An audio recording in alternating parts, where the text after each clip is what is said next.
Umakyat na kami dito sa Baoco Mountain Province at sinubukan naming akyatin ang 7 Peaks ng Baoco.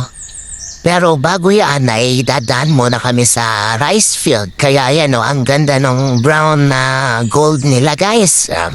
Dahil nga malapit na silang mag-ani ng kanilang mga pananim na palay. So ako rin ay farmer guys, kaya na-appreciate ko sila. Na-appreciate ko yung ganitong view. Kasi yun nga, tinatanim din namin ito guys sa amin sa Ilocos. So yun, ang ganda kasing tignan guys O diba? Brown na at nag-ahani na nga sila guys dito. Ang sarap kasi ng pakiramdam na inahani mo yung pinaghirapan mo. Diba? Yung pinagpaguran mo. So yun siya guys At ang dami nilang ani siguro nito guys kasi lahat to ay brown na. Alright guys, punta tayo sa Baoco at try natin agyatin itong bundok na to.